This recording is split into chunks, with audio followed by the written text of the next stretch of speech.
Mitos atau fakta? Mitos atau fakta? Selamat datang di Mitos atau Fakta. Silakan komen. Komen, komen, komen.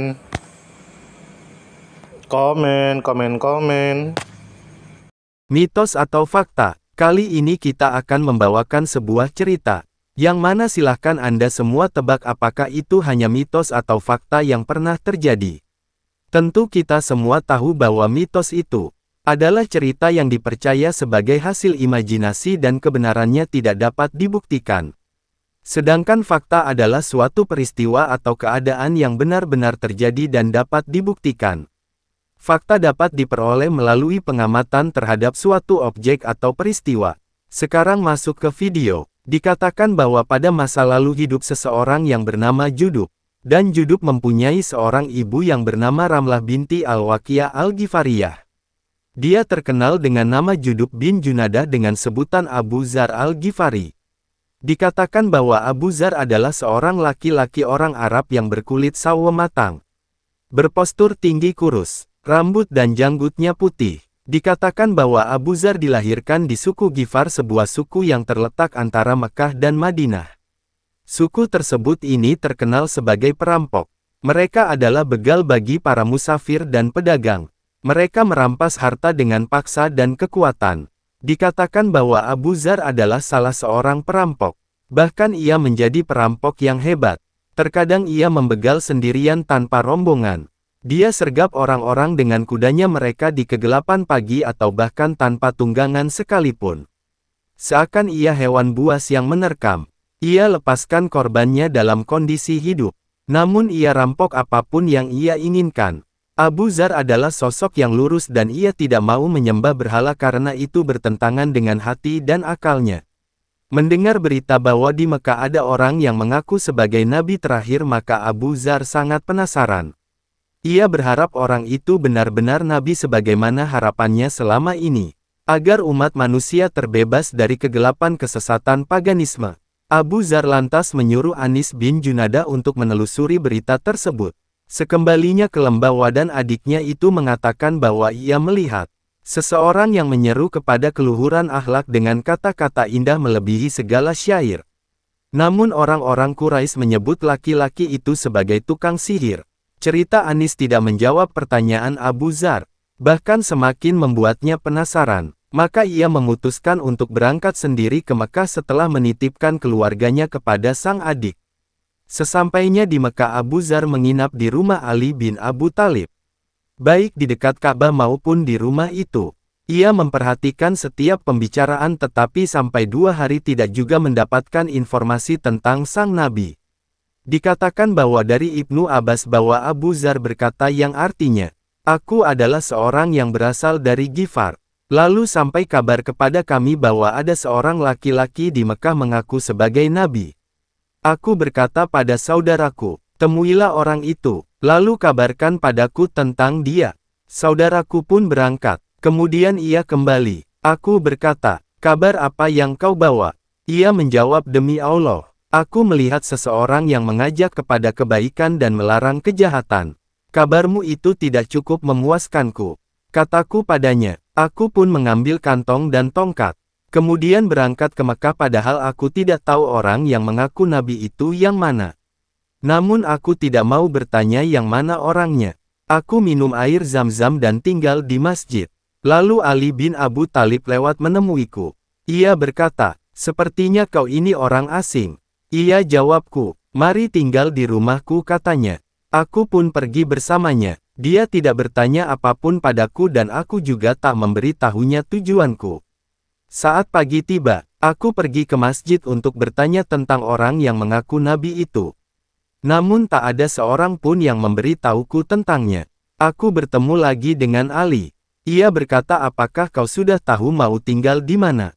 Belum, jawabku. Kalau begitu tinggallah lagi bersamaku, katanya.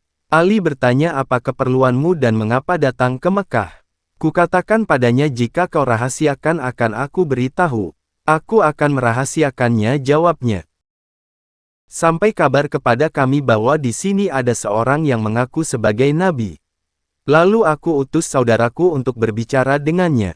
Saat dia kembali, dia membawa kabar yang tidak memuaskanku. Aku pun ingin menemuinya, kataku. Ali berkata, engkau seorang yang mendapat petunjuk. Aku akan berjalan menuju tempatnya. Ikuti aku, masuklah di tempat aku masuk. Kalau sampai ada seseorang yang melihatmu, aku khawatir melakukan sesuatu padamu. Aku akan berdiri di dinding pura-pura memperbaiki sendalku. Lalu pergilah. Ali pun pergi lalu aku membututinya. Sampai ia masuk ke tempat Nabi dan aku pun masuk. Saat bertemu Nabi, aku berkata, sampaikan Islam padaku. Beliau pun menyampaikannya. Lalu saat itu juga aku memeluk Islam. Nabi berkata, Abu Zar, rahasiakanlah keislamanmu ini. Pulanglah ke negerimu. Kalau engkau sudah mendengar kekuatan kami barulah datang lagi. Aku berkata, demi yang mengutusmu dengan kebenaran. Aku akan meneriakkan hal ini di tengah-tengah mereka. Abu Zar pergi menuju masjid. Saat itu Quraisy tengah berkumpul di sana. Ia berkata, hai orang-orang Quraisy, sungguh aku bersaksi tidak ada Tuhan yang benar kecuali Allah. Dan aku bersaksi bahwa Muhammad adalah hamba dan utusannya. Mereka berkata, ayo tangkap orang murtad ini. Mereka pun menghampiriku dan memukuliku untuk membunuhku. Lalu Abbas datang mengangkatku yang tengah tersungkur. Ia berkata kepada Quraisy, celaka kalian ini. Kalian mau membunuh seorang dari Ghifar sementara jalur perdagangan kalian melewati perkampungan orang-orang Ghifar. Mereka pun berhenti memukuliku. Esok paginya aku mengatakan di tengah-tengah Quraisy perkataanku yang kemarin. Mereka berkata, bereskan orang murtad ini. Respon mereka sama seperti kemarin. Lalu Abbas menolongku dan mengatakan ucapannya kemarin juga. Al-Kama Kola. Lalu dikatakan bahwa Abu Zar adalah orang kelima yang memeluk Islam. Sehingga ia pun menempati kedudukan yang tinggi di tengah para sahabat. Di masa keislamannya, Nabi mempersaudarakannya dengan Al-Munzir bin Amr, seorang sahabat yang berasal dari Bani Sa'adah. Diriwayatkan dari Abu Hurairah, ia berkata yang artinya, Abu Zar berkata, wahai Rasulullah, orang-orang kaya membawa banyak pahala. Mereka salat sebagaimana kami salat. Mereka berpuasa sebagaimana kami berpuasa. Mereka mempunyai kelebihan harta yang mereka sedekahkan sementara kami tidak memiliki harta untuk bersedekah. Kemudian Rasulullah Shallallahu Alaihi Wasallam berkata, wahai Abu Zar, maukah engkau kuajarkan beberapa kalimat, yang dengannya engkau bisa menyusul orang yang telah mendahuluimu, dan orang yang di belakangmu tidak dapat mengejarmu kecuali mereka mengerjakan apa yang kau kerjakan. Abu Zar menjawab, tentu Rasulullah.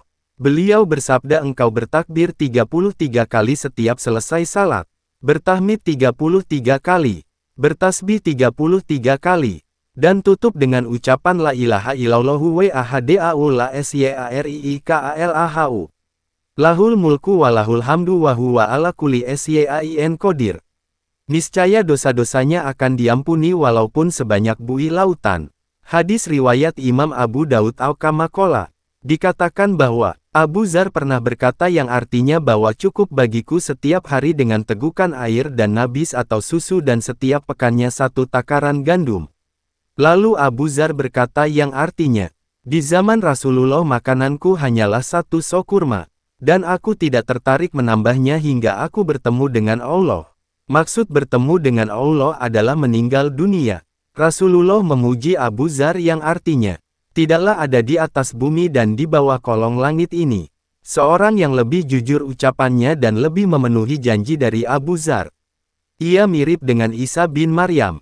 Umar berdiri dan menanggapi, wahai Nabi Allah, apakah kita mengetahui kedudukan tersebut untuknya? Nabi menjawab, iya, ketahuilah untuknya. Hadis riwayat Imam At-Tirmidzi. Al-Kama Kola. Dikatakan bahwa Abdullah bin Mas'ud radhiyallahu anhu berkata yang artinya, saat Rasulullah berjalan menuju Tabuk, sebagian orang tidak turut serta dalam pasukan. Para sahabat berkata, wahai Rasulullah, si fulan tidak ikut. Beliau menjawab, biarkan saja, kalau pada dirinya ada kebaikan, Allah akan menyusulkannya menuju kalian. Kalau memang dia orang yang buruk, Allah membuat kalian nyaman dengan ketidakkehadirannya.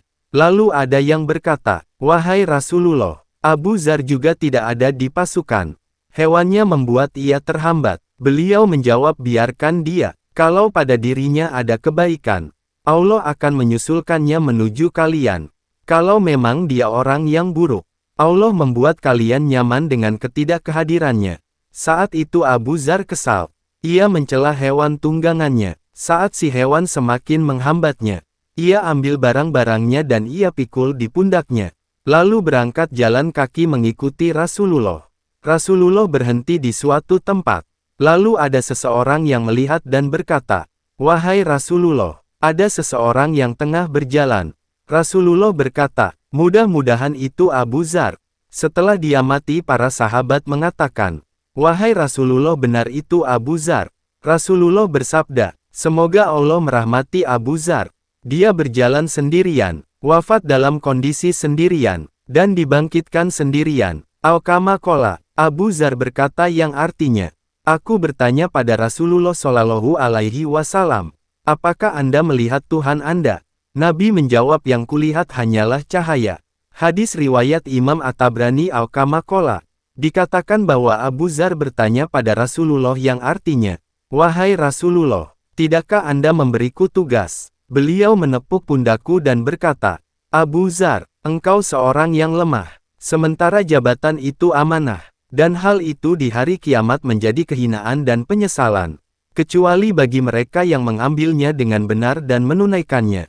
Hadis riwayat Imam Muslim. Al-Kama Qala, dikatakan bahwa sejak memeluk Islam Abu Dzar telah menjadi seorang pendakwah di jalan Allah.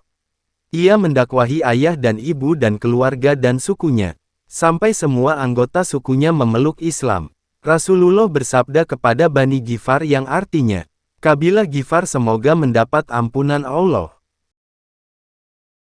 Kabilah Aslam semoga Allah selamatkan. Al-Kama Qala, dikatakan bahwa di antara petua Abu Dzar dalam berdakwah terdapat dalam riwayat berikut ini. Dari Sadqah bin Abi Imran bin Hatan, ia berkata, "Aku menemui Abu Dzar, kulihat ia berada di masjid menyendiri dengan kain hitamnya. Aku bertanya, 'Abu Dzar, mengapa menyendiri seperti ini?' Ia menjawab, 'Aku mendengar Rasulullah bersabda, sendirian lebih baik daripada teman yang buruk. Teman yang soleh lebih baik daripada sendirian. Ucapan yang baik lebih baik daripada diam. Dan diam lebih baik daripada berbicara yang buruk.'" Silahkan buka Al-Jami As-Sagir. Al-Kama Qala, dikatakan bahwa Abu Dzar berkata yang artinya, "Berhajilah untuk menghadapi perkara yang besar. Berpuasalah di hari yang sangat terik untuk menghadapi panjangnya hari berkumpul. Salatlah 2 rakaat di tengah gelapnya malam untuk menghadapi ngerinya kegelapan kubur." Silahkan buka kitab Hilyatul Aulia. Dikatakan bahwa setelah Rasulullah wafat, Abu Dzar Al-Ghifari tetap menjaga prinsip-prinsip Islam yang beliau ajarkan. Di masa pemerintahan Khalifah Abu Bakar dan Umar, ia mendukung kebijakan yang sesuai dengan ajaran Nabi. Namun ketika Utsman bin Affan menjadi khalifah, maka Abu Dzar melihat adanya penyimpangan di kalangan sebagian pemimpin muslim yang mulai terbuai oleh kenikmatan dunia. Ia dengan tegas mengkritik mereka, termasuk Muawiyah bin Abu Sufyan, gubernur Syam. Nahi munkar yang Abu Dzar sebarkan terutama soal penyimpanan harta dan kemewah-mewahan. Ia mengingatkan mereka dengan ayat ancaman siksa setrika neraka. Kemana-mana Abu Dzar memperingatkan ancaman setrika neraka. Abu Dzar tidak segan menentang ketidakadilan dan penyalahgunaan kekuasaan. Dikatakan bahwa kejadian itu ketika Abu Dzar tinggal di Syam dengan gubernurnya Muawiyah bin Abi Sufyan. Syam adalah tanah kaum muslimin yang paling subur dan yang terbaik. Sementara Abu Dzar terus menyerukan pendapatnya tentang hal tersebut. Maka Muawiyah khawatir kedudukan Abu Dzar sebagai sahabat senior akan mempengaruhi banyak orang, sehingga berdampak pada stabilitas pemerintahan. Namun ia segan, ia menaruh hormat besar pada Abu Dzar. Tak berani berdiskusi dengannya meskipun ia pemimpinnya. Ia pun menulis surat kepada Amirul Mukminin Utsman bin Affan terkait masalah ini. Lalu Utsman mengundang Abu Dzar datang ke Madinah. Terjadilah diskusi panjang antara sahabat utama ini. Dua orang yang pertama-tama memeluk Islam, berkedudukan mulia, dan lama bersahabat dengan Rasulullah Shallallahu Alaihi Wasallam. Di akhir diskusi, Abu Dzar berkata, "Aku tak butuh dengan dunia kalian ini." Abu Dzar meminta dengan hormat kepada Utsman untuk mengasingkan diri di Rabazah. Utsman mengizinkannya. Dikatakan bahwa saat berada di Rabazah, Ada seseorang dari Kufah menemui Abu Dzar. Ia mengajaknya untuk memberontak kepada Utsman bin Affan. Spontan ia menghardiknya. Ia berkata, demi Allah, seandainya Utsman menyalibku di batang kayu atau mengasingkanku di gunung, pasti aku akan mentaatinya. Aku akan bersabar dan berharap pahala. Aku berpendapat itulah yang terbaik untukku. Seandainya dia mengungsikan aku dari ufuk ke ufuk, pasti aku akan mentaatinya. Aku akan bersabar dan berharap pahala. Dan menurutku itulah yang terbaik untukku. Kalau dia mengembalikan aku ke rumahku, pasti aku akan mentaatinya. Aku akan bersabar dan berharap pahala. Dan menurutku itulah yang terbaik untukku. Dikatakan bahwa Abu Dzar wafat di pengasingan di Rabazah pada tahun 32 Hijriah atau 652 Masehi. Dan ini sekaligus membuktikan mukjizat Nabi Muhammad. Beliau bersabda tentang Abu Dzar yang artinya, semoga Allah merahmati Abu Dzar. Dia berjalan sendirian, wafat dalam kondisi sendirian, dan dibangkitkan sendirian. Sampai di akhir video. Bagaimana menurut Anda semua? Apakah cerita di atas mitos dan cerita sebelum tidur atau memang fakta yang pernah terjadi? Silahkan tulis di kolom komentar. Tidur, tidur, tidur, tidur. Ayo kita tidur. Mitos atau fakta? Mitos atau fakta? Selamat datang di mitos atau fakta. Silakan komen. Komen.